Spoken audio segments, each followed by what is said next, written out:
and welcome to She Thinks, a podcast where you're allowed to think for yourself. I'm your host, Beverly Hallberg, and on today's episode, Morgan Zegers joins us to talk about the rising popularity of socialism among Millennials and Generation Z. We'll discuss the current definition of socialism. Is it really the same socialism of the Cold War era? Why it's gained traction, and what are the best arguments against this rising tide? But before we bring Morgan on, IWF knows that due to unprecedented challenges of COVID-19, it's more important than ever to show what America is made of. That's why IWF is highlighting American ideals of ingenuity, generosity, and kindness, from everyday Americans donating blood to companies providing free food and housing. It's a beautiful reminder that we're in this together. Visit IWF.org or check us out on Facebook and Twitter and follow our campaign using hashtag #InThisTogether. That's hashtag #InThisTogether to learn more about the campaign. Now to Morgan Zegers. She is the founder of Young Americans Against Socialism, a nonprofit organization that enlightens young Americans to the dangers of socialism. In 2018, Zegers was the Republican candidate for New York's 113th Assembly District and is a frequent speaker at events and college campuses. She has appeared on Fox News, BBC World News, and CNN. And last but not least, Morgan is the owner of Zegers Freedom Flags, a small woodworking business that creates and sells handcrafted wooden American flags across the country. Morgan, a pleasure to have you on She Thinks. Thank you so much for having me. I'm really excited. So I just want to first start off by learning more about you. As I mentioned, you spend your time fighting against the dangers of socialism and countering young people who think that this is a good idea. How did this become your career path?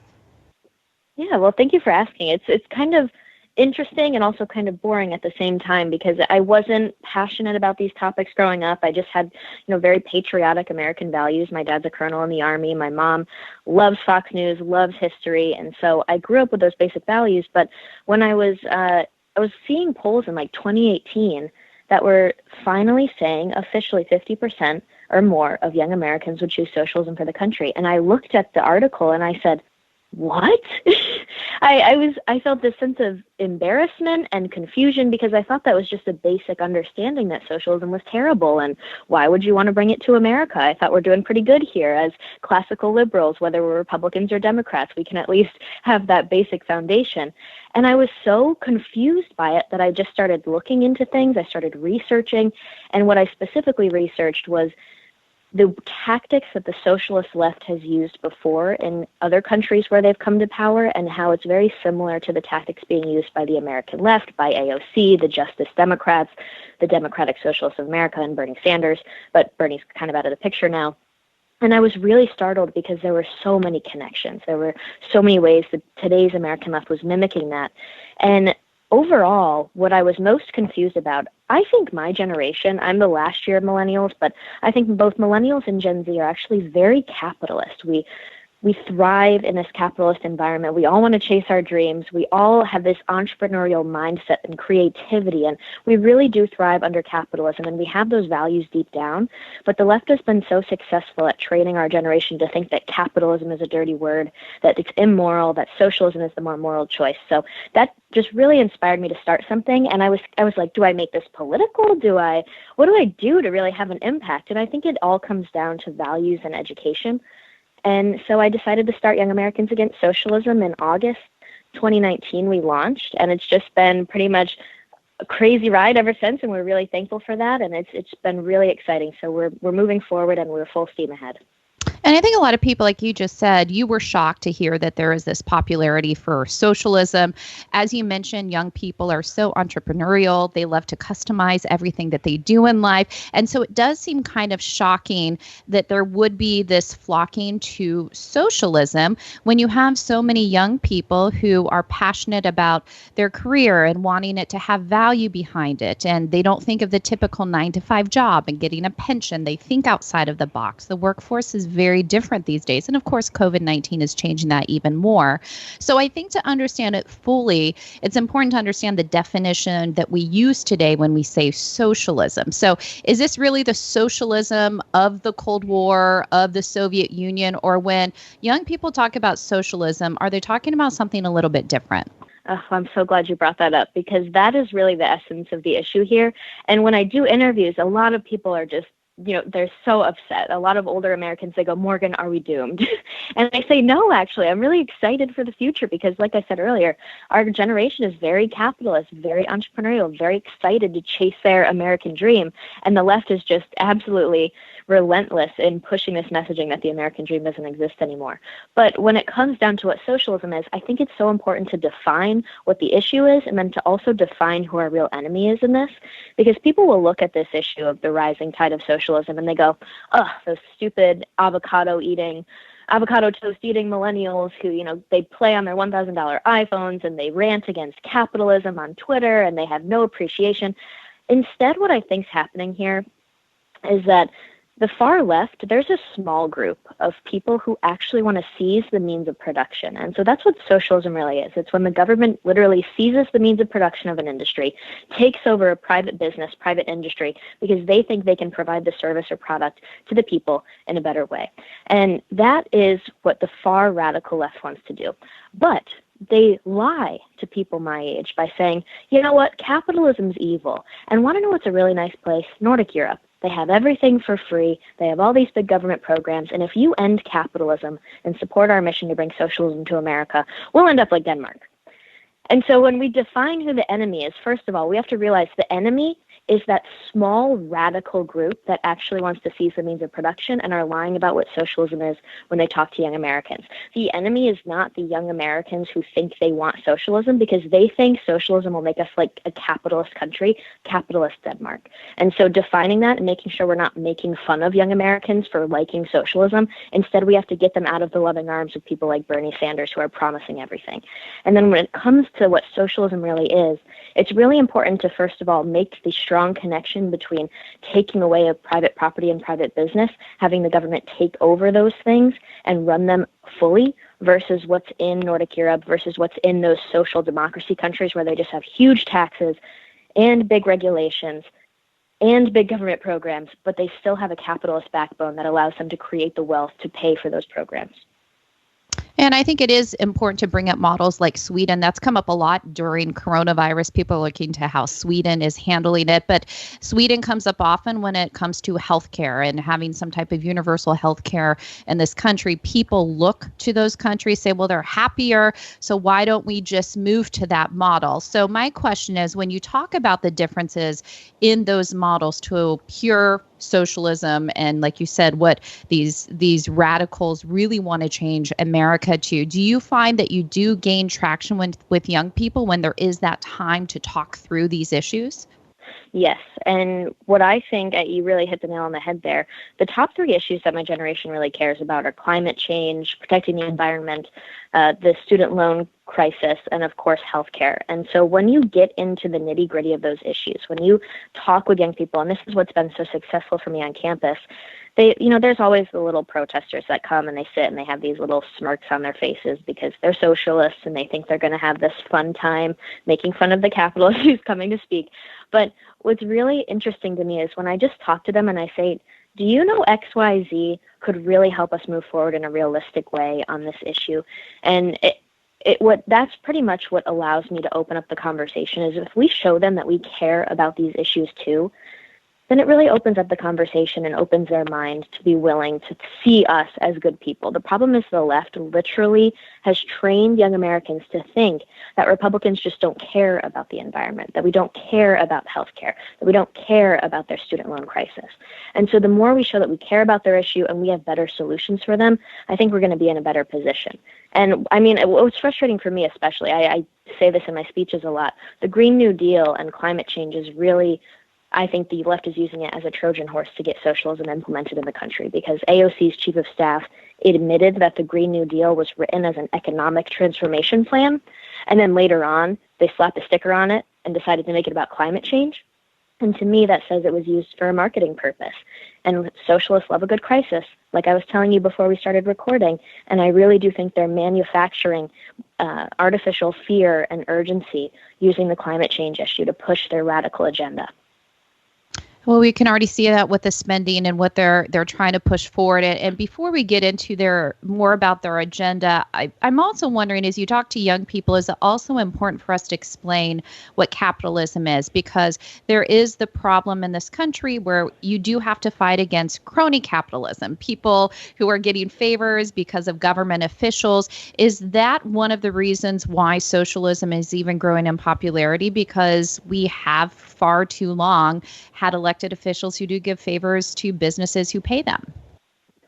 Absolutely. And when you talk about the dangers and the failures of socialism, they'll often just come back at you with, well, capitalism is worse. And so we cannot look hypocritical by ignoring the issues of capitalism. And I don't think capitalism has many issues, but it's not perfect. And so acknowledging that it's not perfect is the first step.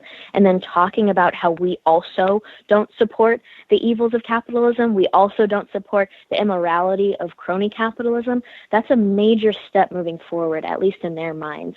And so I've really tried to talk to conservative leaders to show them how important it is to call out bad business behavior, because all the left says, they say that we put profits over people. And so it's really important that we show that capitalism is more than just putting profits over people. It's more than just exchanging goods. It's more than some CEO or boss taking advantage of their workers, because a lot of the socialists like to say, like, oh, the fry cook works harder than the CEO. Everybody has the ability to create value. And there's nothing wrong with creating value as the fry cook. There's nothing wrong with contributing value as the CEO or the boss. And so it's almost this comparative advantage, but inside of one little business. There's nothing wrong. Every value of work is dignified. And so that's important moving forward.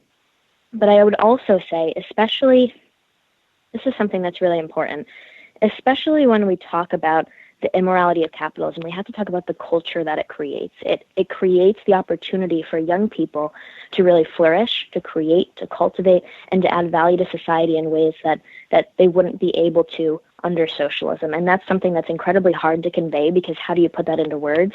And what I would say is that's the pursuit of happiness. And so that's something I'm also working on. I talk to a lot of people to see, what do you think is the best way to pitch this? Because I think if we figure out the best way to package the pursuit of happiness and say that you cannot have this under socialism, that's going to be a major step moving forward. And so much of that is just the way that we talk about it. I wanted to share an anecdote about a conversation I overheard before we were all locked down. I was in line for a museum. There were these two young people behind me, and they were talking about Congresswoman Alexandria Ocasio-Cortez. And they were both going back and forth saying how much they wish she was old enough to run for president. And so there are these discussions. What are her career aspirations? I think she's going to be in the political sphere for a long time. A lot of people mock her for just not being smart. I've always said that I think she's very effective because she has been able to connect with people. How is she connecting, especially on the issue of socialism? Why do we see young people looking to her as potentially what they think is the answer to the evils of capitalism as they see it? Okay. Oh, big question. AOC. So I remember, I spoke at CPAC on the main stage. I was so excited in March. I was really, really excited to do it. And I got to go, and I went on Broadcast Row and Radio Row, and a lot of the people that were asking me, because Bernie hadn't dropped out just yet, and they were saying, well, what are you going to do after the election? Like, if Bernie Sanders loses, is your organization over? Does that mean you've won? If Bernie Sanders is no longer going to be president and you won't have a socialist in the White House? And it's so important that we see this the way the left sees it. And Bernie Sanders has even said it before. He says, this is a generational fight, and I'm in it for that. I'm not in it just for some campaign. And so we have to take on that same mentality. This is generational to them, and they are truly trying to change the internal values of young Americans. And I really suggest all of your listeners read this book, The Road to Serfdom by Hayek. It's absolutely wonderful, and it's written a very long time ago, but what he says rings true today. And he says that the socialists will change and distort basic language in order to control the narrative. And what I think they're doing specifically is changing the meaning of freedom. And so I think they've done it with feminism, they've done it well with capitalism, but they've also done it with words like morality, justice, fairness, equality. What does that really mean? And there's a Bernie Sanders 2020 campaign video. He's not in it anymore, but it was like a series of young people, and they come on screen and they ask questions to the camera, and they go, what is freedom? Am I free if I have student loan debt? Am I free if I have high healthcare costs? Am I free if I have to work my job to get healthcare insurance? And I think the actual sentence was, am I free if I have to work my dead-end job just to get healthcare insurance? It was insane. And so when you see this, you would think, oh, yes, you're free in all of those situations, but it's just a bad situation, and we can work to find solutions for those situations. But unfortunately, that video ends with saying, no, you're not free in those situations. Freedom comes from economic freedom, and economic freedom comes from XYZ government action. You aren't free unless the government takes those responsibilities off of your shoulders. You'd be more free if we provided and controlled those things for you. And so what I think is that the left really rejects that burden of being, and they say you'd be more free if we controlled these things for you, because then you wouldn't have that stress. Freedom is no longer freedom from an oppressive government, freedom to live your own life. And so that's what I think AOC is really riding on and growing, especially in my generation. They don't think of freedom as freedom to live your life. They see it as, oh, the more the government helps me, the more free I am to live my life. And so that's what we have to fight with AOC, because she is going to run for president one day. And we have to be prepared for that. We have to make sure Americans respect basic American values and what made our country great in the first place. And then that leads to where we are today with the coronavirus. And when you talk about not letting a good crisis go to waste, how some people see it, I think the coronavirus is an example of that. Of course, we have immediate problems that we need to take care of. That is people's health, but also people's economic health, as so many people have lost their jobs and businesses are struggling and going out of business. But I'm also concerned about what some of the temporary measures we have taken, how people are going to view government permanently as we move forward. That this has allowed government to play a greater role in our lives. I think there are times where government has to, but of course we're always fighting what should states do and always bring it down to the local level. But it seems that this could be potentially a really great opportunity for the left, especially the radicals that you mentioned, to try to grab hold of government as this idea of a savior in a time of a crisis. What are the specific things you see them doing, and what are some of the things that we need to do to combat that as we go forward until we have a vaccine, for example? Yeah. Like you said, the left will really use this crisis in order to kind of make Americans see government as a savior. And so one story that I really love to reference, especially on college campuses to get young Americans, I like to paint the vivid picture of what happened in the past could happen here, and it is happening here. We have to learn from the past in order to avoid it happening again. And there's a story about in 1891, there was a famine in Russia, and Lenin talks about how, I was from a well-to-do family, and he also liked to be known as being a working class guy, which was inaccurate. He was from a very well-to-do family. They had resources, they had money, they had a lot of food. And during this famine, he literally is on record saying, I could have helped people, yes, but the point was that I didn't help people because I wanted them to suffer. I knew that the worse things got, the better in the end they would be for me as I tried to implement my radical agenda in the country in the future. And it's because when people are scared and downtrodden and morale is low and they don't know what the future holds, that sense of fear, it encourages them to see government as a savior. And so that's a really great lesson from history. And I'm worried about it happening now. I don't think a Lenin is coming to take over. I should preface it with that. But I would say that, first of all, I was shocked. I shouldn't have been shocked, but Bill de Blasio went right onto television right as this COVID-19 mess was starting and said, this is the case for nationalization. This is why we need to have more government-owned industries in this country for when these things happen. People were going on and saying, if we had fill-in-the-blank for all policies that we've been advocating for years, we'd be in a better position to fight this pandemic right now. And what's even more important, this is another thing they do during a crisis, they use the crisis to normalize more radical ideas. And so that's why you had them, they were talking about this UBI, this universal basic income, and they were basically putting it as an equivalent to this relief payment that every American is going to get. So like the $1,200 payment, they were saying, oh, well, Republicans are accepting this one-time payment to help them through this hard time. They clearly are socialists now. Look at them. They're even willing to accept socialism during this hard time. And it's showing that this idea is really gaining traction. And so by doing that, they're normalizing this radical idea of UBI, which is a monthly payment of, $1,000 a month just for everybody to have as extra spending money. And they're conflating that with a one-time helpful payment during a time of crisis, during a pandemic, to help people pay the bills and buy food for their families during this unprecedented time. And so we have to stay vigilant of what they're doing, the rhetoric they're using, and their attempts to normalize their radical policies. But my suggestions moving forward is that we just have to get our power back. And I see that happening as complying with the social distancing rules in order to be able to open. And so if they want us to wear masks, but we can open our business if we wear the masks, then okay, let's do that, and we can get it back to work sooner. Because the more people that are out of work, the more people are going to continually rely on the government. And America's great because we can all take care of ourselves. We can all have a strong economy and take care of our families, provide for ourselves without relying on the government. And that's the opposite is happening right now. So I just want everything to get back to normal. If we have to peaceful protest, then let's peaceful protest. Let's stay safe, and let's do it in a responsible way to show that we are ready to get back and moving again. And final question for you. You talked about businesses and wanting to get back to work. I want to leave with you talking a little bit about your other business ventures. You're not just the founder of Young Americans Against Socialism. You're the owner of Zegers Freedom Flags. Tell us a little bit about this business and where people can purchase some of your flags if they're interested. Oh, thank you so much. I think it's awesome you do this, so I love to hear about it. Thank you. It's very random, but in college I had student loan debt and I had free time, but I was also getting involved in politics in my community at a local level. And so I wanted to have like the freedom. It's almost like you said earlier, our generation, we're thinking outside of the box in terms of how to make an income without going to a 9-to-5. And I wanted to make money and have more freedom in my schedule to participate in community activity.